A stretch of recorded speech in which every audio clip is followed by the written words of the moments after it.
বন্ধুরা রাস্তার মাঝখানে একটা জায়গায় দাঁড়ালাম। জায়গাটা সত্যি খুব সুন্দর, ভ্যালির মতো জায়গা। চারপাশে বড় বড় পাহাড় দেখতে পাচ্ছেন, আর মাঝখানে সুন্দর একটা ভ্যালি, এক কথায় অসাধারণ।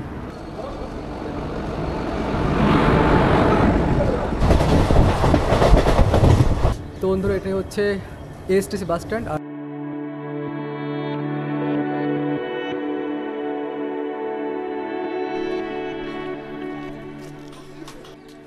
বন্ধুরা আমি এখন রয়েছি ডালখোলা স্টেশনে, আর এখান থেকে আমার ট্রেন হচ্ছে 3:35-এ।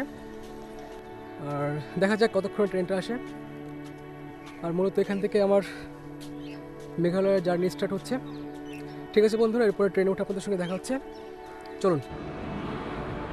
নির্ধারিত সময় থেকেও প্রায় 1 ঘন্টা পর আমাদের ট্রেন আসে এবং অবশেষে আমি এখন ট্রেনে উঠে পড়েছি।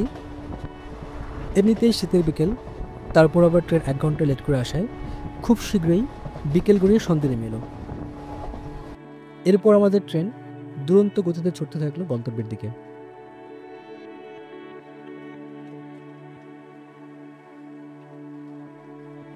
6:17 নাগাদ আমরা এসে পৌঁছাই এনজেপি জাংশনে। তো বন্ধুরা এরপর আপনাদের সঙ্গে দেখা হচ্ছে একেবারে গুয়াহাটি জংশনে গিয়ে, চলুন।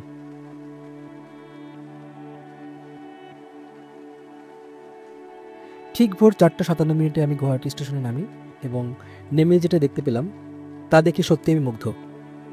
কারণ এত সুন্দর একটা রেলওয়ে এর আগে আমি কখনো দেখিনি। যেমন পরিষ্কার পরিচ্ছন্ন, ঠিক ততটাই সাংস্কৃতিক বিষয়গুলোকে নিখুঁতভাবে উপস্থাপন করা হয়েছে। এখানে আসামের বেশ কিছু নৃত্য, যেমন বিহু, শাস্ত্রীয় এবং এখানকার আরও বেশ কিছু স্থানীয় নৃত্যকে উপস্থাপন করা হয়েছে। তারা এই রেলওয়ে স্টেশনের মাধ্যমে তাদের যে সংস্কৃতি সেটাকে তুলে ধরার চেষ্টা করেছেন, যেটা দেখে সত্যি আমার খুব ভালো লেগেছে। সত্যি বলতে এক কথায় দারুণ এবং অনবদ্য অভিজ্ঞতা হলো একটা। এরপর 7 নং প্ল্যাটফর্ম থেকে বের হয়ে আমি চলে আসি এএসটিসি বাস স্ট্যান্ড। বন্ধুরা দেখতে পাচ্ছেন এটা হচ্ছে আসাম স্টেট ট্রান্সপোর্ট কর্পোরেশন। এটা হচ্ছে গেট, আর এখান দিয়ে আমি এখন ভিতরে যাব। আর আমার বাসের টাইম হচ্ছে সকাল 7টায়। আর বন্ধুরা এই বাস স্ট্যান্ডটা কিন্তু একদমই স্টেশনের পাশে, একদম 7 নম্বর প্ল্যাটফর্ম দিয়ে বেরিয়ে এসে ডান হাতে পড়বে, দেখবেন একদম কাছেই রয়েছে এটা। ঠিক আছে বন্ধুরা, চলুন আমরা বাসের কাছে যাই। হ্যাঁ, বাস তো এখানে দাঁড়িয়ে আছে, চলুন। আরও বেশ কিছুক্ষণ অপেক্ষার পালা।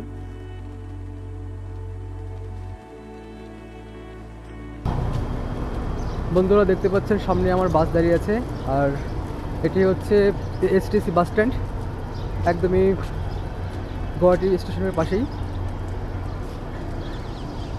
দেখতে পাচ্ছেন বন্ধুরা এই পাশে হচ্ছে স্টেশন। 7 নম্বর প্ল্যাটফর্ম থেকে বেরিয়ে এদিকে আসলে হচ্ছে আমাদের এসটিসি বাস স্ট্যান্ড। তো বন্ধুরা এটাই হচ্ছে এসটিসি বাস স্ট্যান্ড। আর আপনারা যারাই টিকিট কাটতে চান অনলাইন থেকে কাটাটাই বেটার হবে আপনাদের জন্য। এখানে এসে কাটতে পারেন, বাট সিটটা কিন্তু আপনাদের মতো নাও পেতে পারেন।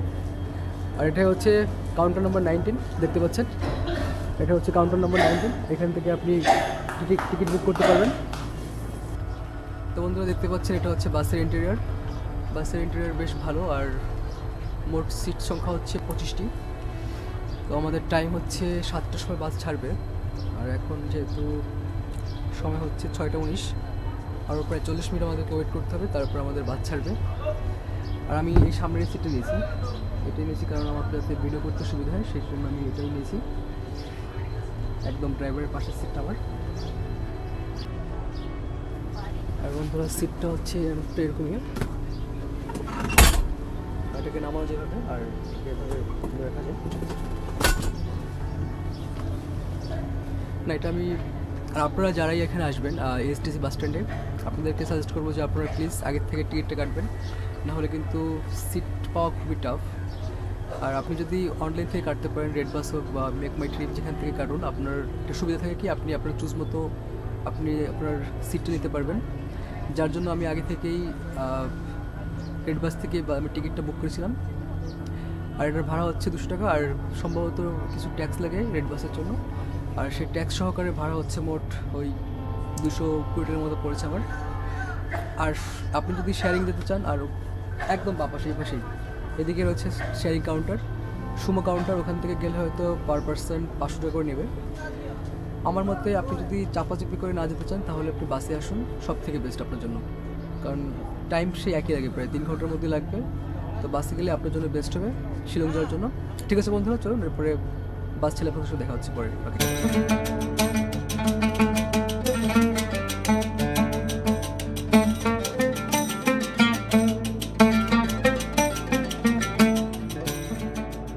নির্ধারিত সময়ে আমাদের বাস ছেড়ে দেয় শিলংয়ের উদ্দেশ্যে। গুয়াহাটি শহরটি বেশ সাজানো গোছানো এবং পরিষ্কার পরিচ্ছন্ন। কিছু দূর এগোতেই দেখা মিলল পাহাড়ের। শীতের সকালে উষ্ণ রোদের আলোতে বেশ ভালো লাগছিল। যতই এগিয়ে যেতে থাকলাম ততই মুগ্ধ হচ্ছিলাম, কারণ এই রাস্তার প্রেমে যে কেউ পড়তে বাধ্য হবেন। পাহাড়ি এলাকায় 4 লেন রাস্তায় এই প্রথম আমার পথ চলা, তারপর আবার এত সুন্দর পরিবেশ, সব কিছু মিলে দুর্দান্ত এক অভিজ্ঞতা হচ্ছে আমার। কিছু দূর এগোতেই আমরা পৌঁছে গেলাম টোল প্লাজাতে। এই ন্যাশনাল হাইওয়েতে একটি মাত্র টোল প্লাজা এটি। এরপর আমাদের আবার অবিরাম পথ চলা। আমরা এগিয়ে চলছি আমাদের গন্তব্য শিলংয়ের দিকে। বেশ খানিকক্ষণ পর সকালের খাবারের জন্য ব্রেক দেওয়া হলো। বন্ধুরা, ঘড়িতে সময় হচ্ছে এখন 8টা 9, আর আমাদেরকে এখন দেওয়া হলো একটু ব্রেকফাস্টের জন্য ব্রেক। তো এখন কিছু খাওয়া দাওয়া করি, চলুন দেখি কী খাওয়া দাওয়া পাওয়া যায়। আর এখনও প্রায় 65 কিলোমিটার বাকি আছে আমাদের শিলং যেতে। ঠিক আছে বন্ধুরা, চলুন খাবার দাবার কী পাওয়া যায় দেখা যাক।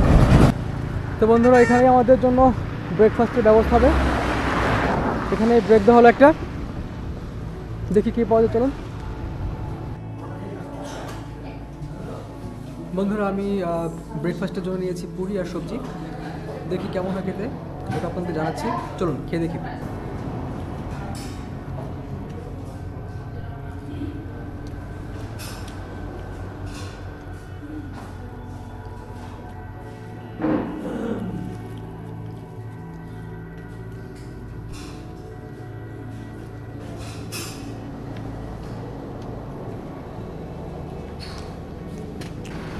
তো বন্ধুরা, 15 মিনিটের একটা ব্রেক কমপ্লিট। এখন আমরা গাড়িতে উঠবো। খাবার দাবার কোয়ালিটি খারাপ না, মোটামুটি ভালোই। আর দামটা একটু বেশি অবশ্য, কারণ দুটো পুরি নিলাম, দাম নিচ্ছে 90 টাকা। ঠিক আছে, খাবার কোয়ালিটি খারাপ না, ভালোই। আর ঠিক আছে বন্ধুরা, বাকিটা রাস্তা দেখা হচ্ছে আপনাদের সঙ্গে, চলুন। ব্রেকফাস্টের পর আমরা আবার ছুটে চললাম শিলংয়ের উদ্দেশ্যে। বাইরের দৃশ্যপটগুলো এতটাই সুন্দর যে সেদিক থেকে চোখ ফেরাতে পারছিলাম না। এখানকার পরিবেশকে প্রকৃতি যেন দুহাত ভরে দিয়েছে। তো বন্ধুরা, চলুন আমরা এই সুন্দর দৃশ্যগুলোকে উপভোগ করতে করতেই এগিয়ে চলি।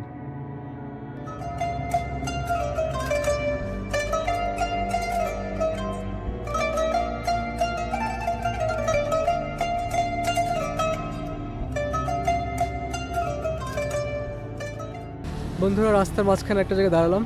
জায়গাটা সত্যি খুব সুন্দর, ভ্যালির মতো জায়গা। চারপাশে বড় বড় পাহাড় দেখতে পাচ্ছেন, আর মাঝখানে সুন্দর একটা ভ্যালি, এক কথায় অসাধারণ। সুন্দর এই ভ্যালির সৌন্দর্য উপভোগ করতে আমরা আবার বাসে চেপে বসলাম এবং আবারও ছুটে চললাম গন্তব্যের দিকে।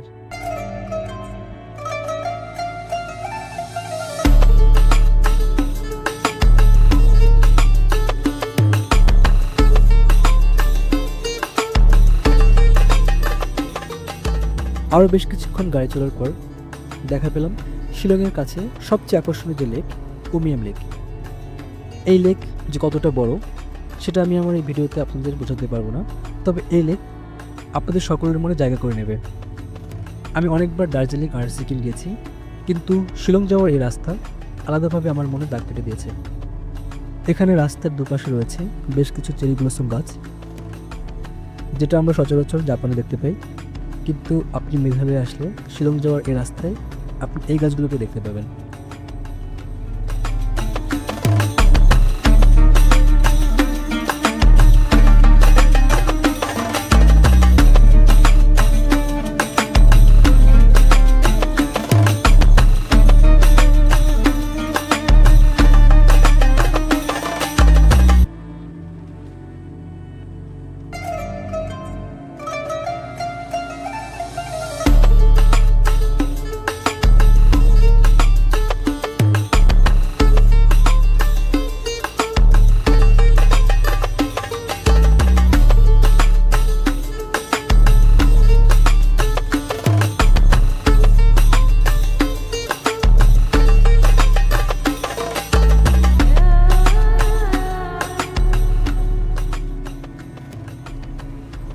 আরও বেশ কিছুক্ষণ এভাবে গাড়ি চলার পর আমরা এবার শিলং শহরে ঢুকে পড়েছি।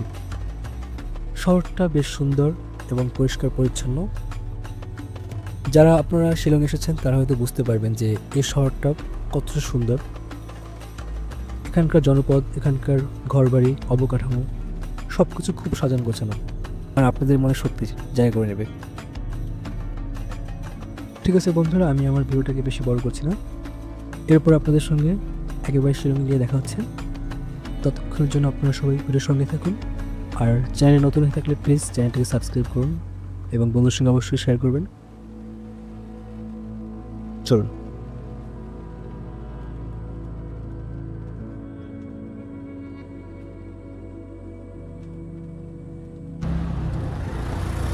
বন্ধুরা, এইমাত্র আমি নেমে পড়লাম বারিক পয়েন্টে, আর এখান থেকে যাচ্ছি এখন পুলিশ বাজারের দিকে।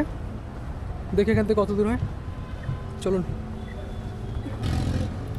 তো বন্ধুরা, অনেকটাই হেঁটে আসলাম পথ, সম্ভবত আরও খানিকটা পথ বাকি আছে পুলিশ বাজার যাওয়ার জন্য। তো আপনারা যারাই আসবেন তারা কিন্তু বারিক পয়েন্টে নামবেন। ওখান থেকে বাইপাস নিচের দিকে একটা রাস্তা আসছে, ওই রাস্তা ধরে আসলে আপনারা পুলিশ বাজার আসতে পারবেন খুব সহজেই।